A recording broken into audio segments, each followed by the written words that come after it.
Hello, it's Philip Taylor speaking from Richmond Green Chambers in London. Today I'm looking at a book which has come to us from Edward Elgar Publications.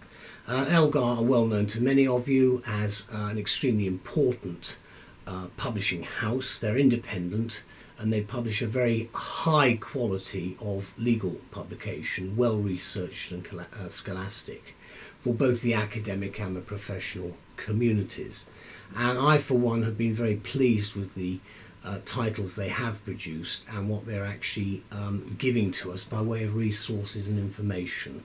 Many of the books, of course, are either compilations by editors of contributors' works in the form of essays and so forth, and some of them, of course, are theses which have been expanded. This particular book is an interesting one. It comes to us from, as I say, from Elgar, from the Elgar International Investment Law series.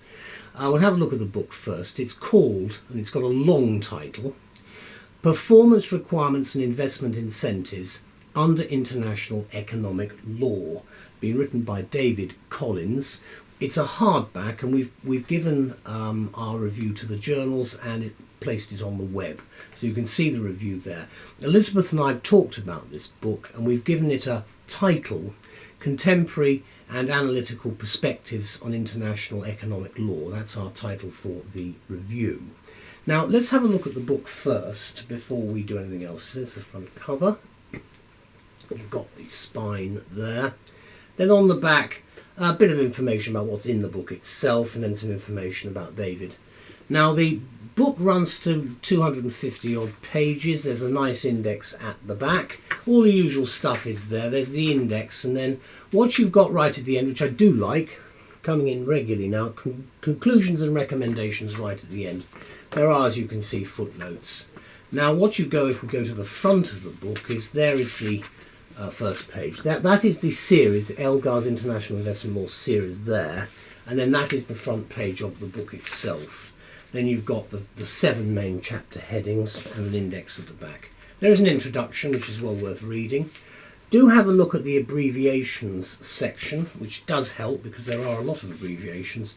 Then of course you've got case law. It's split in a slightly different way from normal because this is obviously an international book. Then you've got the treaties and the statutory instruments which are listed, and then you go straight into the book itself. Now the book starts off, you can see how it's structured. It's basically the body copy. There is a certain amount of information. The introduction itself is just the basic bare bones. Then you get into an overview of the subject matter, and then you start seeing that there are quite a large number of footnotes and bibliographical references throughout to justify assertions made. There are quite a lot of subheads as well. There's no paragraph numbering, but the subheads are helpful. And then, of course, the index at the back actually looks at page numbering, not paragraph numbering, so you can find things reasonably quickly.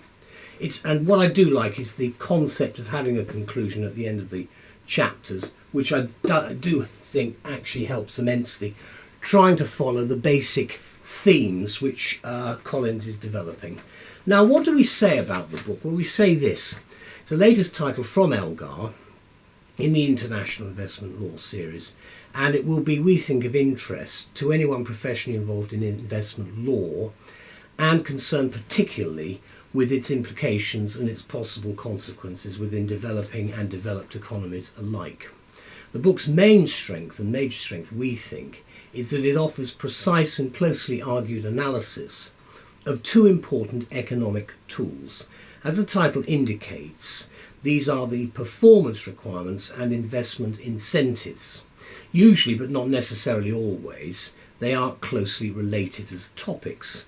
Together or even separately under favourable circumstances, they will obviously bring tangible economic benefits to emerging as well as mature economies, as for the most part investment logically precedes development. You invest, then you develop. You can see the logic of that, I'm sure.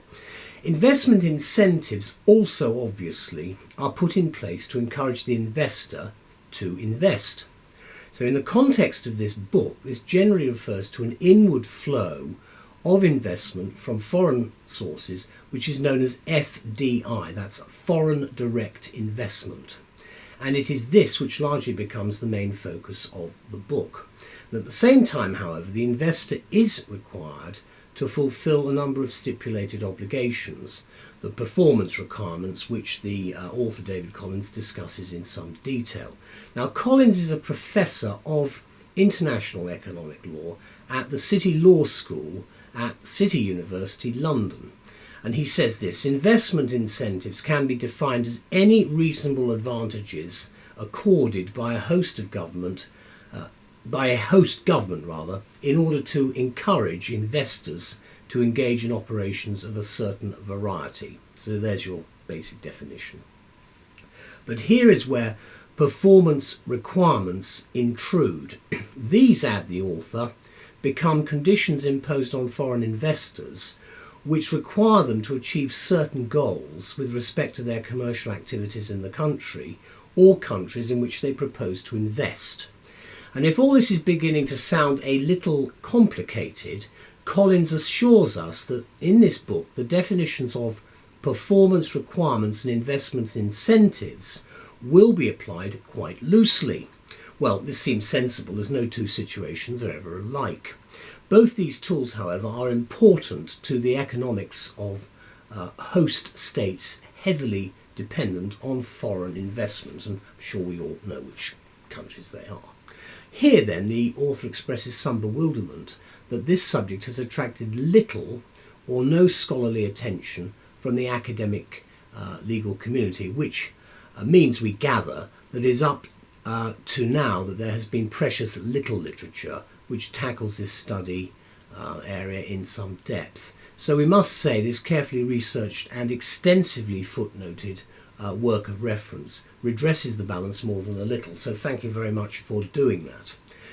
Let me conclude by saying this: in an increasingly globalized world of business, the ramifications of and linkages between performance requirements and investment incentives need to be better understood by policymakers as well as practitioners and academics. In particular, those engaged in international investment law will certainly welcome this informative contribution to the further understanding of the dynamics of international economic law and their impact on regulatory strategies. And as I've indicated, it's thanks to Elgar that we actually have these books as titles available, and it does help with the overall debate. The publication date is cited at 2015. As I said, it's a hardback. You can see that nice blue cover, and then there's the, just showing you again, there's the side, and then there's the back. And if we open it up, you can see here, this is a chapter on national standards and differential treatments of foreign investors. See there, and then you've got, as I say, a number of subheads, which actually they are numbered, and right at the end of each chapter there's a conclusion. And you can also see the detailed footnotes which justify the points that he's making. Again, here we've got the application of the national treatment standard in WTO jurisprudence. So he has gone into this in very substantial detail. I did think, again, as I've mentioned, that the way that the book is structured is very helpful. That in particular is very useful as a set of abbreviations, because it's so easy to just suddenly forget what an abbreviation means. You just have a mental block. It's easily done, and so it's nice to have that there. And then the index at the back, of course, is very helpful.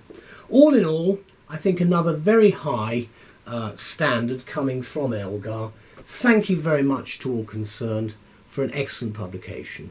Bye-bye.